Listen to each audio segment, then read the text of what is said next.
Hello, hello! Good afternoon sa ating lahat. Hello, Ayan, good Friday, afternoon, Tutor Monday na Zara. naman, Tutor Erwin. Ayan. Ayan, at malapit na ang Christmas vacation, Tutor Zara, kaya todo-todo na natin tong ating Itulay online tutorial ng pre-calculus. Tayo po ay nasa pang-ilang linggo na ba ito? Pang-apat? Oo, Linggo. fourth week na natin, Tutor Erwin, at isang linggo na lang, bakasyon na. Excited na ba kayo dyan?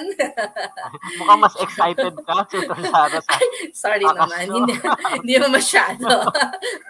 Ganun no? Ayan, so tayo ay mag-hello muna, no? Mag-hello muna sa mga kapapasok sa ating live stream. Pero bago tayo pala mag-shoutout ay pakishare po itong live session ng ating fourth week ng online tutorial ng pre-calculus. Siyempre, itulay ito, no? Yeah, ito ay nasa DepEd EdTech Unit, DepEd tayo na FB page at YouTube channel ng DepEd EdTech Unit at DepEd TV. Pakishare nyo na po para marami tayong maabot na mga students, teachers, and parents. At pwede nyo pong mag-comment. I-comment po ninyo ang inyong pangalan, school, at ang inyong SDO para ma-shoutout natin. Maya-maya. Yun, mag-shoutout na tayo sa mga taga Jones Rural School, SDO Isabela. Ayan. Hello daw. Mula kay Jessa Jose. Hello daw kay Ma'am Clarissa Jane Legaspi Metro. Ayun. I-shoutout ang inyong mga teacher. Ayan. At nandito rin si Mary Rose Mahinay ng Santolan High School ng SDO Pasig City. Nandito rin ang mga taga San Miguel National High School, SDO Bulacan. Ayan. Anong mga schools ang nandito? At ang iyong eskwelahan ng Eusebio High School, SDO Pasig City. Ayan. At si Sir Allen Mark de Jesus from Camarines Sur ay nanonood din sa atin. So, hello sa mga taga Camarines Sur. Nandito na rin ang mga students ng San Miguel National High School, SDO Bulacan.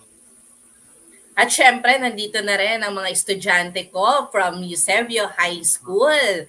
Ayan, may init pa from Las Piñas. Tutor, Las Piñas. Romel, Tutor Romel from San Lorenzo Ruiz Senior High School. Ayan, so may bago tayong nakitang school dito from from Las Piñas National High School at from, ayan, so nabati mo na kanina yung Santolan. Hello, yung sa mga taga Santolan Senior High School dyan from SDO Pasig. At actually, yung mga taga Santolan ay gas sila. Pero nanonood sa atin, baka meron silang elective subject na pre-calculus. Na pre-calculus. Ayan, so Tutor Win, special ang araw na ito dahil birthday ng ating principal match. So comment down below. Batiin natin ang ating principal na si Tutor Match. Happy birthday, Tutor Match.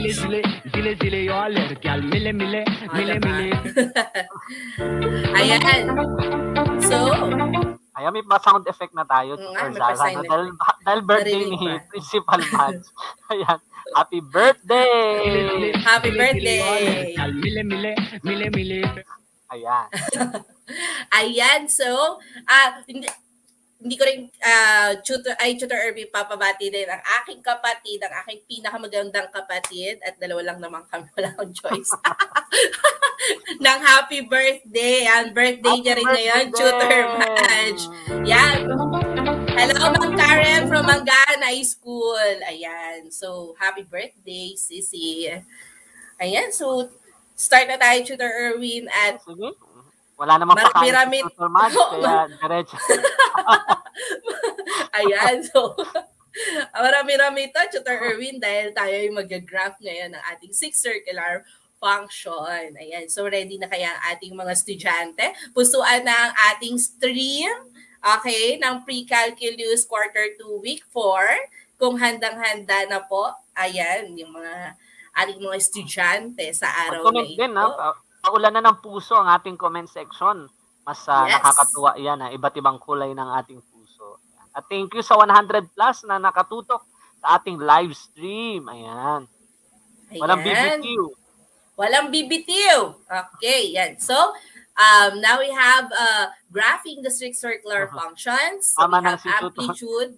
Tutor Sara, tama nang ikaw ang bitawan, no? Wag lang silang BBQ. Okay lang, no? Okay lang. Sanay naman ako.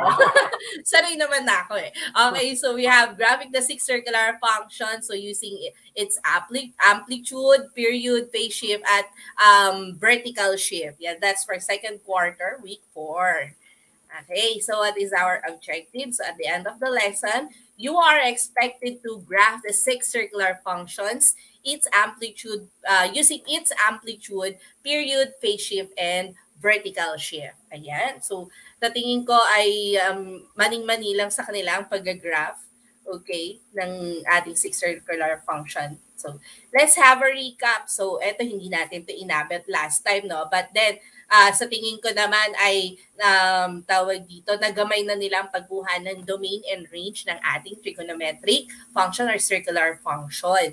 So, yan. So, and this is the summary for the function of sine, cosine, tangent, cosecant, secant, and cotangent theta. So, for our domain, ayan, so pagsabay na natin yung sine and cosine, no? So for the domain of sine and cosine, so all real numbers, okay? Tandaan ha, ang ating domain dito ay yung mga angles in radian at saka degrees. Okay? So ibig sabihin yan, lahat ng real, okay, value ng ating angles in radian at saka in degrees. So pwede siya lahat sa ating cosine at saka sa sine. Okay? And then the range, okay, kapag nasa simple function pa lang tayo, ang ating range ay from -1, that's the minimum point. And then ang maximum naman natin ay +1. So kaya kahit pindutin nyo siya ng pindutin sa calculator, no? Halimbawa, kukunin natin yung sine function of any angle and radian, no? Ang lalabas ay hindi lalagpas ng 1. Okay? Pag i-equal siya sa 1, pwede, pero hindi siya lalagpas or hindi siya magiging greater than 1. Okay? And then, ganun din yung negative, ayun din, ganun din yung minimum value niya, no? So, hindi siya bababa ng -1. So, that's the lowest point na natin for sine function. Parang may imaginary imaginary horizontal line sa y equals 1 at y equals -1. Oo, na hindi sila pwedeng lumagpas doon. Yes, Tutor Erwin. Ayan. So now we have a tangent theta naman. So for tangent theta, so saan nag-undefined si tangent? Kung natatandaan nyo, si tangent ay nag-undefined kay pi over 2 and its odd multiple or yung 3 pi over 2, 3 pi over 2, 5 pi over 2. Ayan, yung mga may over 2 na naka-lowest term. Tutor Zara, kung kailan magsisiro ang cosine, dun undefined ang tangent. Yes, kasi nagkakaroon tayo ng zero denominator. So, therefore, all real numbers except yun. So, kung kailan magsisiro ang ating cosine theta. Okay, for that matter. At magsisiro ang cosine theta sa 90, sa pi over 2, which is 90, tapos, and the multiple 70, ayan, ayan. Tutor Erwin. And for the range extended naman siya up and down. So pag sinabing extended, ibig sabihin all real numbers ang ating range. So sa 90 at saka 270 degrees or pi over 2 no sa range. Doon lang siya napuputol. Correct. At saka yung mga co-terminal angles nila ng 90 at 270. Okay. Opo. So, doon napuputol ang ating graph for tangent. So, when it comes to cosecant naman, so, syempre, magkakaroon na tayo ng zero denominator dito kasi this is the reciprocal of sine. So, hanapin natin saan ba nagsisiro ang ating sine. That is from pi and its multiple, na 0 and pi. Tapos yung coterminal ng 0 degrees at saka 180 degrees. So doon nagsizero ang ating ating sine. Kaya doon ang ating asymptote. Okay? Or yun yung exception natin. Yun. So all real numbers except n pi. So ito yung 0, pi, 2 pi, 3 pi, 4 pi. Yun po. Okay? And then, syempre, since this is a reciprocal of sine theta, therefore, ang kanyang range ay magiging reciprocal din. Kukunin din natin yung reciprocal ng ating range. Okay? So, if the range of sine theta is from -1 up to +1 inclusive, okay, therefore, yung kabaliktaran nun. So, ibig sabihin, ang magiging naman natin, value naman natin dito ay yung -1 pababa, okay, union, +1 pataas. Okay, yan. Pero kasama pa rin at possible pa rin na maging -1 at +1. Kaya kasama pa rin siya sa ating range.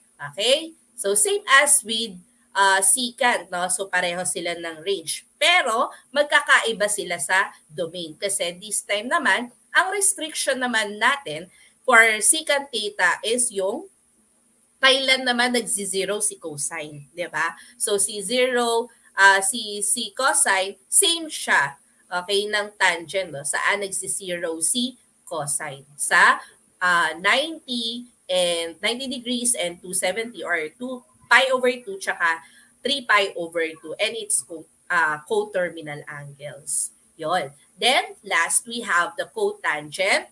Okay? All real numbers except n pi. So, same sila ng condition for cosecant kasi pareho sila ng denominator na dapat hindi magsi-zero si sine theta. Yon. But then, ang range niya ay all real numbers din, same as with tangent theta.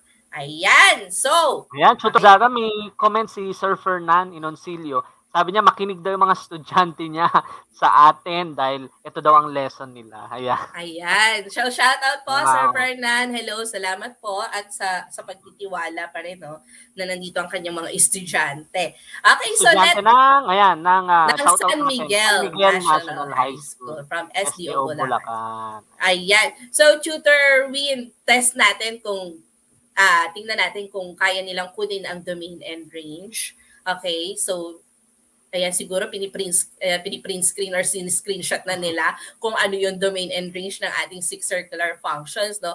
So, let's have problem number 1. What is the domain of the function given below? So, i-comment lang sa baba, number 1, tapos yung letter ng inyong sagot.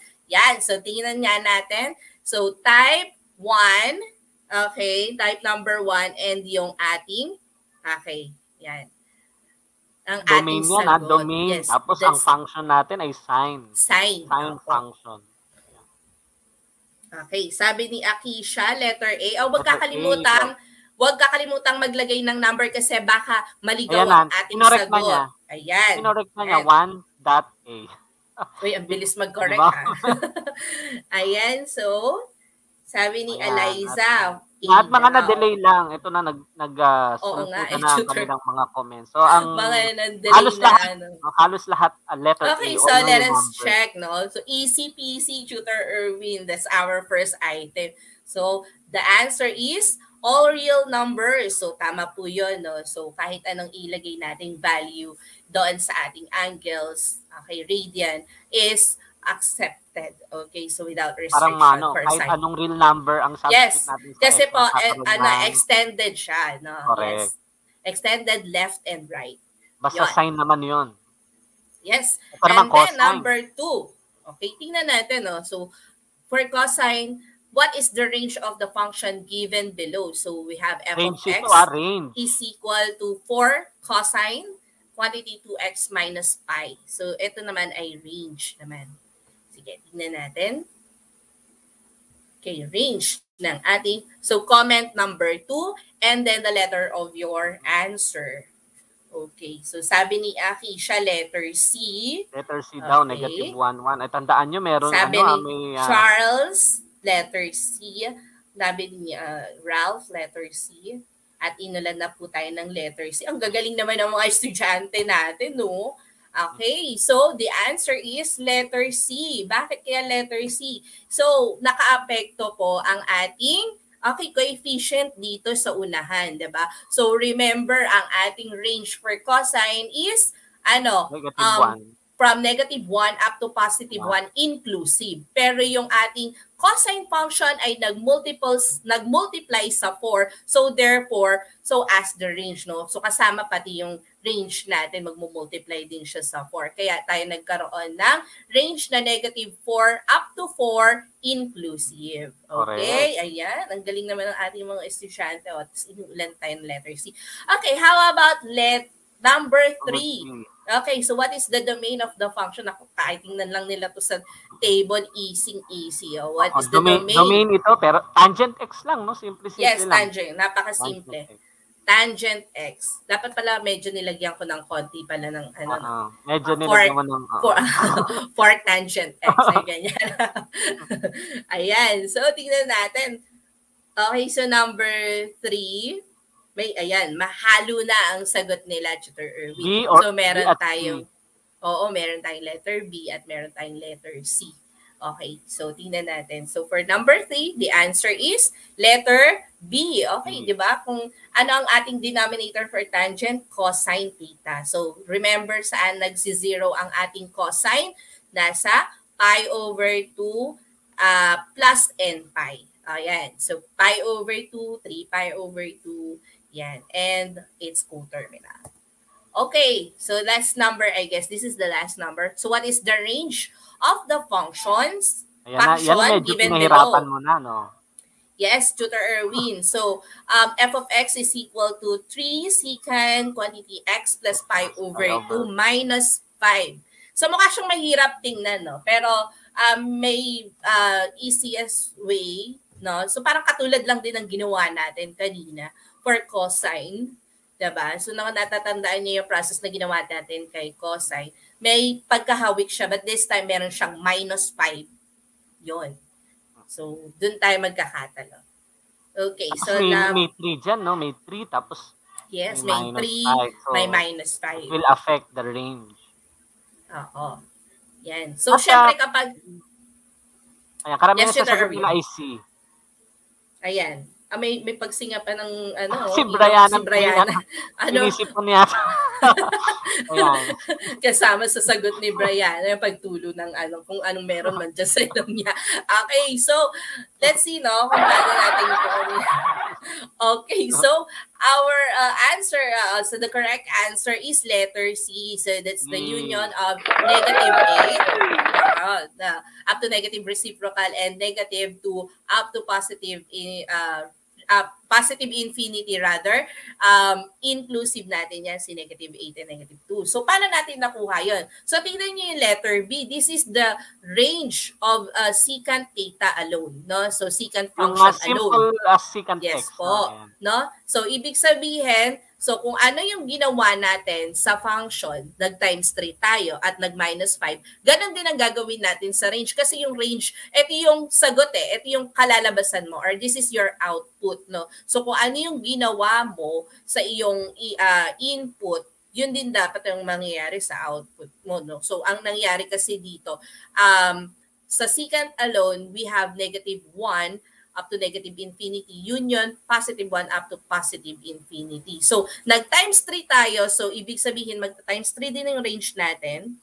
Okay, and then -5. So, tingnan natin, no? So, 3 times -1 is -3 minus 5. So, magiging -8 up to negative infinity. Yan. And then, +3 times +1. So, that's +3 minus 5, that's -2. Okay, so kaya yan po ang nakuha natin sa range. Ayan. Makakahinga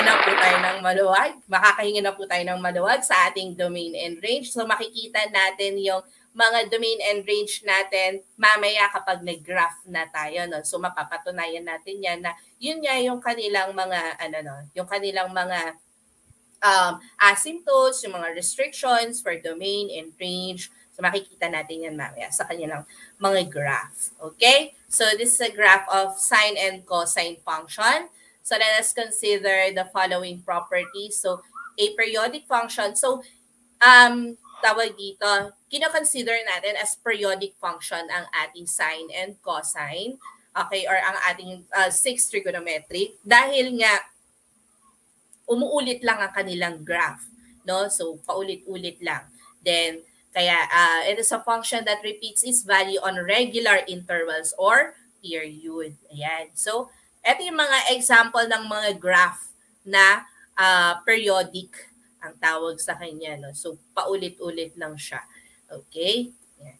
So, the graph of sine and cosine function is periodic as shown in the figure. So, ito yung sine. Okay, and then this is the cosine na nasa kanan natin. Nasa kaliwa yung sine, nasa kanan ng ating cosine. Okay, so yan na kagad, no, Tutor Erwin, pahirapan na kagad natin yung... Wala nang patumpik-tumpik. Wala nang patumpik-tumpik. Paduguin natin kagad ang inyong mga utak. And then, syempre, magsisimula tayo sa pinakasimple. Diba? So, since kanina, nakita nyo kung anong itsura ng ating sine theta. Siyempre, dun tayo mag-i-start. Okay? So, ganyan lang talaga ang ating example. Pero siyempre, dadahan-dahanin natin. Diba? Para hindi dumugo ang ating mga utak. Okay? So, ako pa nadudugo eh. Ayan. So, kaya kailangan dahan-dahan. Oo.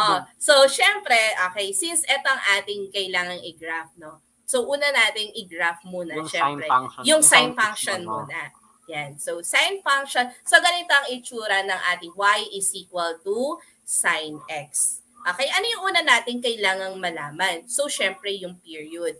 So, period is the property of sine and cosine function of the form y is equal to a sine bx and y equals a cosine bx, where a is the amplitude and period is 2 pi b. 2 pi over b. Actually, it's absolute value ng b. Okay, yan. So now, we have 2 pi. Okay, yung b, yung katabi ng x.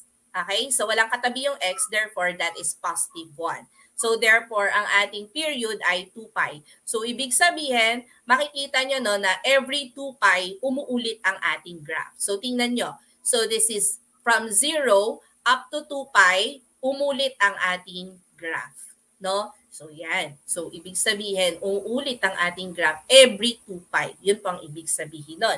So paano natin makukuha ang interval niya? Siyempre, i-divide lang natin yung ating period sa ilang quadrant ba ang meron tayo? 4 na quadrant. Okay, yan. So, di-divide natin siya sa 4. Kaya nakuha natin yung pi over 2 na interval. Okay, ng ating graph. Yan. So, we have pi over 2, pi, 3 pi over 2, tsaka 2 pi. Pagkatapos ng 2 pi, uulit na naman yan. Kamukha ng from 0 to 2 pi. Okay? Yan. Ano itong nasa gitna? Ano itong nasa gilid? So, simulan nyo sa 0. Bakit 0? Kasi ang sine 0 ay 0. Okay? Yan. So, uunahin nyo kay sine 0, which is 0. Then, amplitude. So, amplitude 0. Amplitude 0 ulit. Then, negative amplitude and then 0. So, yun lang ang tatandaan nyo. So, ganun ka-simple. Kung halimbawa, magkaroon man tayo dito ng amplitude mamaya, no? So, mapapansin nyo, ganun pa rin ang kanyang form, no? 0, amplitude, 0, negative amplitude, and 0. Yan. So, now, okay, mapunta na tayo, no, sa, yan. So, nakita nyo, anong nangyari sa graph natin? Sige nga, paki-comment sa ating comment section, ano ang nangyari sa graph nung naglagay tayo ng 3 sa unahan. Medyo yan, may umiiyak na, Tutor Zara. Mm-mm. Kaya sabi ni Brianna May, okay lang yan. Okay lang yan. Okay.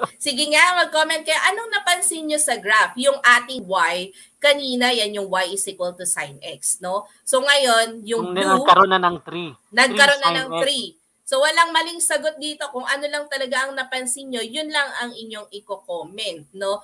Ma'am, nagbago po ng kulay, mga ganong tipo, no? So, tingnan natin, from red to blue, anong nangyari? Sabi ni Ira Nicole, tumaas po yung amplitude. Yun, tumaas po ang altitude. Tumaas lang ba? Tumaas lang ba ang amplitude natin? Nag-stretch lang ba siya pataas? Sabi ni Allen Mark Jesus, 3 and negative 3. Siguro ito yung sa amplitude, no? Oo. So, yun yung minimum at maximum niya, yung 3 at saka negative 3. So, tingnan natin. So, nag-stretch lang ba siya pataas? hindi ba natin i-consider ano nangyayari sa baba? Ano nangyayari sa Nag-move baba? po yung graph, sabi ni Edward. Yes, nag-move ang graph. Paano siya nag-move? Si Ayun. Lionel, ang sagot niya C. Bakit C? Baka kanina to. So, nagkaroon na siya ng internet.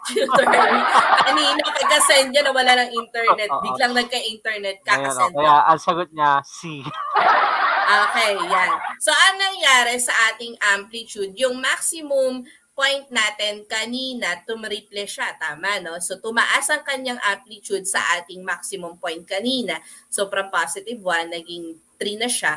And ganun din sa ating minimum point. Yung minimum point natin, bumaba din siya. Okay? Ng times 3 din. Okay? Ng ating function. Okay? So, yan na, no? Nandito na tayo sa 3 sin x na. Anong susunod? So, this is the amplitude of the periodic function. So, minimum and maximum. So, that's A.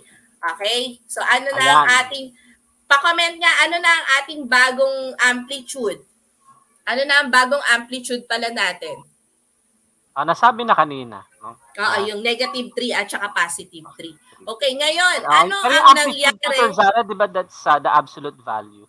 So, it is 3. Ang A natin dito is absolute value. Ha? Kasi measurement yan, yung length ng ating ng ating taas ng graph or yung pero ang maximum and minimum point ay 3 and negative 3. Yes po.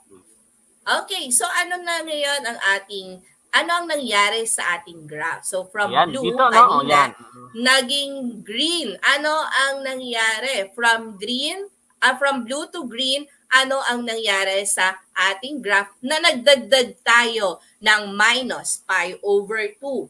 Sige nga, ano ang na-observe nila, Tutor Erwin? Take note, yung x ang mag-minus ng pi over 2. Yes po, sa x ang nag-minus ng pi over 2. Kasi so, pag ano sa labas nangyari? yan, may iba rin. Ayan, sabi ni Glien Bakar, nag-shift siya to the right. Okay, so ibig sabihin, beses ang shift kaya.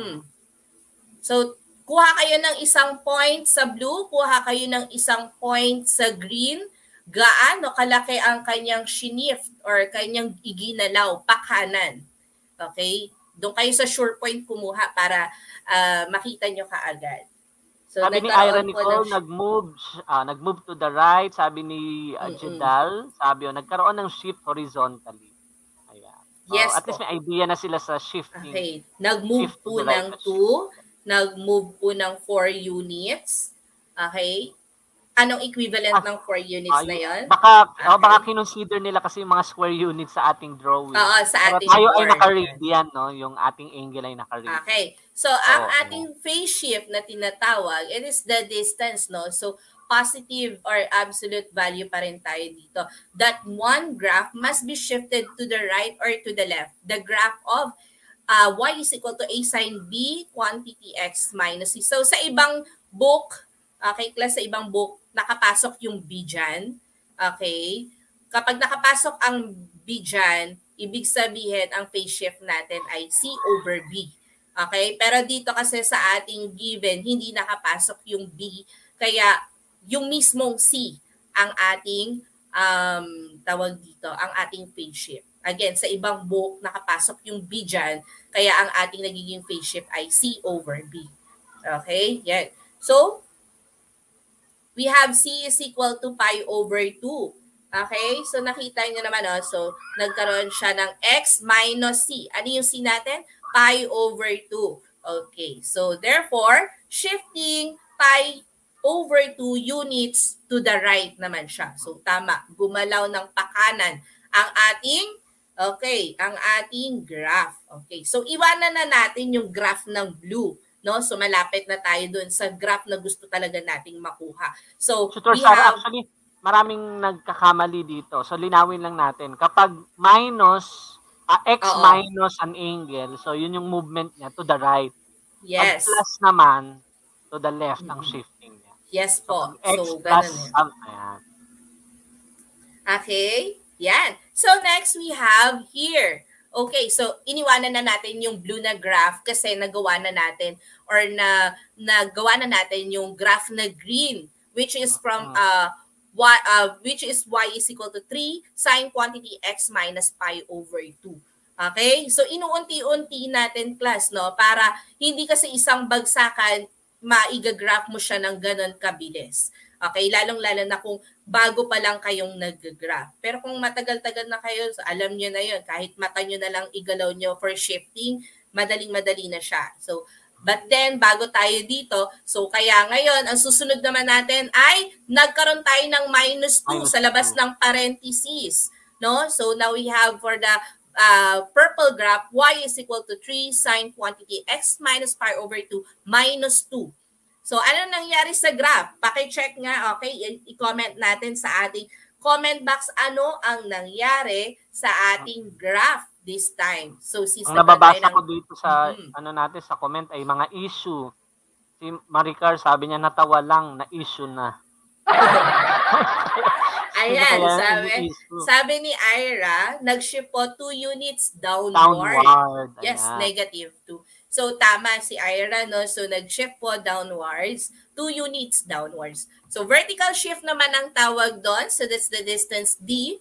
That one graph must be shifted upward or downward. So, that's the graph of our form. Okay, so ang ating D ngayon ay -2. So, dito wala tayong problema, no? Kung positive siya, upward. Kung negative, downward. Okay, yan. Pero sa phase shift natin, baliktad. Kasi nasa form siya ng x minus c. Okay, yan. So, shifting 2 units downward. Okay, so therefore, ayan, Tutor Erwin, medyo nahilo tayo dyan. Andito na sa taas. Yung kanyang reciprocal na cosecant. Yan. So, nandito sa taas na yung ating final graph ng ating sine. Okay? So, ngayon, kung gusto nyo namang kunin yung reciprocal ng kanyang graph, no? So, pag bago-bago tayo sa graphing kasi, kailangan muna nating i-trace, no? Itinitrace natin yung graph ng sine bago natin mahanap yung graph ni cosecant, which is the reciprocal. So, kung mapapansin nyo, ano ang kanilang asymptote dito? Okay. So, ano yung asymptote? Nagkaroon ng asymptote si cosecant dyan, di ba? Okay. So, saan siya magkakaroon ng asymptote? Dapat etong x minus pi over 2, hindi siya magsa-sign equals 0. Tama po ba? Yan. Kasi, ang reciprocal ng cosecant ay 1 over sine theta. So, saan? Okay. Mag-0 ang sine x minus pi over 2. So, saan siya nagsi-0? So, sa multiples ng 0 at saka pi, di ba? 0, pi, 2 pi, ganyan. So, ngayon, may minus pi over 2. Para hindi mag-0 yung loob, okay? So, syempre, hindi mo siya dapat ima-minus sa pi over 2. So, pi over 2 minus pi over 2 is 0. So, kung makikita nyo dito sa ating graph, ang pi over 2 ay asymptote. So, hindi siya nadidikitan ng ating graph. Actually, kasi sorry kasi pag na-extend pa yan, dun yung makikita na asymptote talaga si pi over 2 na hindi talaga siya i-intersect dun sa ating graph, no? So, kung ano yung maximum point natin dito, okay, yun yung minimum point ng ating cosecant dito. So, hanapin mo maximum point dyan, magdodrawing ka lang ng letter U, no? Na parang parabola. Actually, parabola nga siya, no? Pero, hindi siya lalagpas doon sa mga asymptotes na binigay, whereas na magkakaroon tayo ng value na sine theta equals 0. Okay? Yan po. Okay? So, dito naman sa ibaba, ito yung minimum value niya. Therefore, maximum naman siya nitong graph na to. Okay? Yan. So, okay. So, yan ang kanyang reciprocal. So, mapunta tayo sa iba pang graph. So, tingnan natin ang graph ng ating cosine. Okay? Ang cosine, parehas lang naman ang process niya, no? Ng yes, sine at cosine. Pareho lang siya ng process, pero dito nag-i-start tayo sa amplitude. Kasi ang cosine 0 ay 1. Okay, correct. So ibig sabihin, doon tayo mag-i-start sa ating amplitude. So yun nga, no? Katulad ng interval kanina, So, pi over 2 pa rin ang ating interval and periodically umuulit siya sa 2 pi. Okay? So, dito naman, sorry hindi ko to na-edit, pero ito ay amplitude. Okay, edit na natin. Baka ano. Okay, amplitude 0. Okay, negative amplitude. So nakikita nyo ba yung shifting ng ating graph or yung placement ng points ng ating graph? Babalik siya sa positive amplitude. Okay? Yan. So, meron tayong amplitude. Okay? 0, negative amplitude, 0, positive amplitude. Okay? So, yon ang ating period. Okay? Uulit lang siya ng every 2 pi. Next, ganun din, no? Nangyari. No? So, for cosine, take cosine x. So, mag-extend lang din siya up and down. So, our A is positive 4. So, ang ating maximum ay positive 4. Ang ating minimum ay negative 4. So, that's the range, no? So, range is from negative 4 up to positive 4 inclusive. Okay, so now, nagkaroon siya ng pi over 4. But this time, naka-plus siya, plus pi over 4. So, ibig sabihin, ang phase shift natin ay to the left. Tingnan nyo, no? Yung green na graph natin, okay, nag-shift siya pa kaliwa.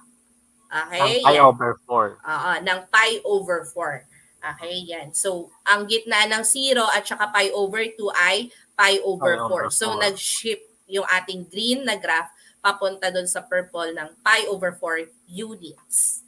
Okay, so that's our phase shift.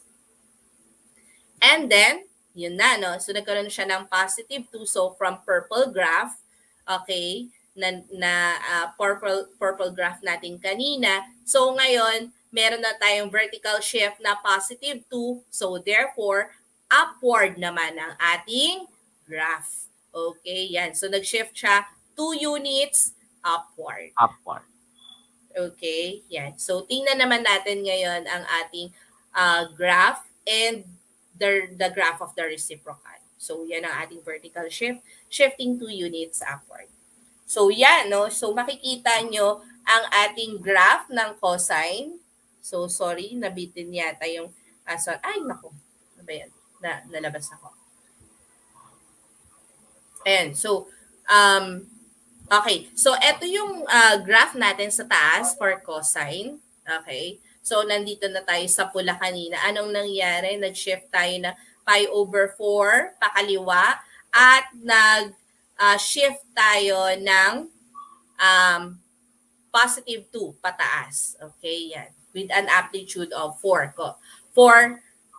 Letter A natin is 4. Okay, so this time sa secant theta naman natin, saan naman mag-0 ang ating cosine?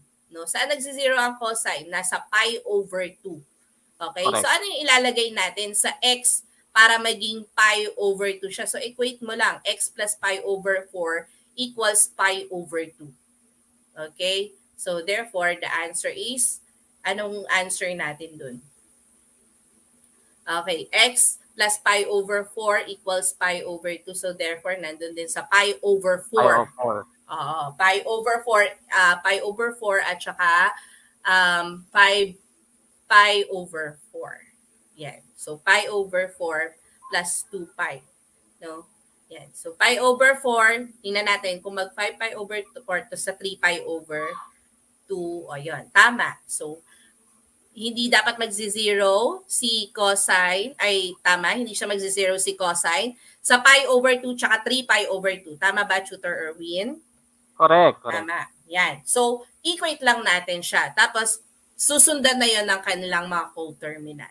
Okay? Equate natin yung nasa loob. X plus pi over 4 equals pi over 2 tsaka x plus pi over 4 equals 3 pi over 2. Makukuha natin doon. Okay? Yung restriction, which is, ayan o, nakikita natin sa pi over 4. Andito yan, nasa gitna ng 0 at saka, okay, pi over 2.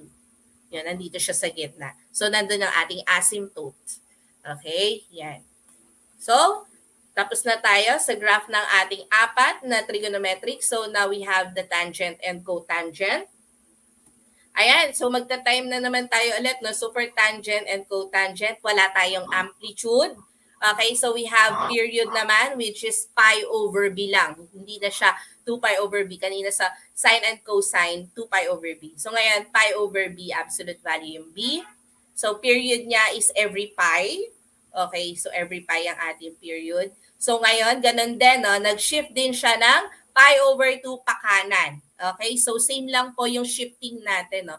Ang nagkaiba lang po ay wala tayong amplitude for tangent kasi extended po ang ating range. Diba? Kasi all real numbers Real yan. numbers. Yes po. So phase shift natin, pi over 2 units to the right. Okay. Then, yan. So nangyari din. Minus 3. Yes, minus 3. So, shifting naman tayo, 3 units downward since it's minus. Yun po.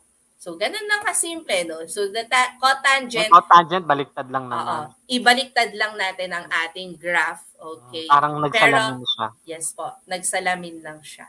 Okay? So, dito, ang ating, tawag dito ang ating asymptote is multiple ng pi.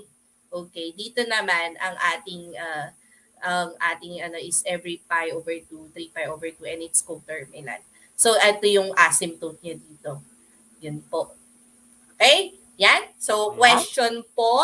Okay? Pasok na pasok tayo sa oras. Sabi ni Resyo Eliniel, grabe. Ang cute ng math. Oo, sabi naman ni JC Hapin, math is life. Math is life. Math is life. So, sa graphing, no, medyo ganyan yan, no? Pero ma-appreciate natin siya yan. Pag dating natin sa next Friday, abangan nyo ulit. Yan, solving na tayo, no? Word problem. So, ma-appreciate natin talaga ng sobra kung saan natin nagagamit itong six circular functions natin. Ayan. So, pusuan naman ang ating stream. Okay, medyo ang tahimik ng ating mga estudyante ngayon. Talagang tutok na tutok sila kung paano mag-graph, no? Walang kukurap, baka may makalimutan at baka may makaligtaan talaga, Tutor Erwin. Ayan, so maraming salamat, di ba? At Tutor Zara, bago tayo magwakas, ay meron tayong isa-celebrate, Tutor Zara, yung National Children's Broadcasting Day. Ayan. Yes po. So, bilang pakikisa sa selebrasyon ng National Children's Broadcasting Day tuwing ikalawang linggo ng Disyembre sa DepEd Itulay, ating inimbitahan ang ating mga tuties na panoorin ang ating espesyal na linggo para sa inyo. Ayan, sa susunod na linggo to. Kaya i-PM na ang inyong paboritong tutor at baka ikaw nang hinahanap niyang mini-me. Ayan. So, ibig sabihin, kung gusto nyo maging mini-mini Tutor Zara para sa National Children's Erwin, ayan. PM lang po kami at kung gusto nyo, ayan, sino bang gusto dyan? Yung mga nagsasabing math is lifer. Ayan, diba? Kayo ang magtuturo sa susunod na Itulay session. Ayan, di ba? Yes. Oo. Siyempre, ibibigay namin sa inyo yung aming presentation. Ayan. So, titingnan natin. Pero nandiyan pa rin kami, di ba? Pero nandiyan pa rin kami, Tutor Erwin. I-grade natin sila. O, parang ganito yung ginagawa namin ni Tutor Erwin. Pero kayo yung magdi-discuss. So, kung interesado po kayo na maging mini-me namin ni Tutor Erwin, ayan, i-PM nyo lang po kami. Okay, okay na okay po sa amin yun. Ang pre-calculus ay sa December 17. Yun ang ating yes December 17 ay mini-me episode. Yan. So sa susunod na Friday, yes po. Republic Act number 8296 pala yun. An act of declaring every second Sunday of December as the National Children's Broadcasting Day. So silang magbo-broadcast. Ayan. Yes so, po. Kaya i-PM nyo na kami kung gusto nyo magturo ng pre-calculus. O, diba? Ayan po. Oo. Kayang-kaya nyo yan. Kayo pa ba? Practice. Malay nyo. Kayo na yung future. Sabi ni John Wayne Prieto, itabi na nila daw dahil siya na. Itabi mo. Ayun. Basta, i-PM nyo kami. At welcome na welcome kami dyan. Talaga namang masaya kami kapag nakita namin na ang sarili namin, ay, ganito pala kami. Di ba? Tutor Erwin, nakakatuwang tingnan yan. Okay. So, tayo, ipipasa na natin ang, siyempre, pre-calculus every Friday po yan, 4:40 to 5:20. Siyempre, ang susunod na linggo natin ay yung mini-me nga natin. Tapos magkikita na tayo sa January na dahil Christmas vacation. Pero after po nito, yan, nalilipat po tayo dahil itong kaabang-abang na episode din ng Travel-Learn ni Tutor Jester and ni Tutor Avil. Ayan. So tayo magbay na habang nasa bahay. Muli!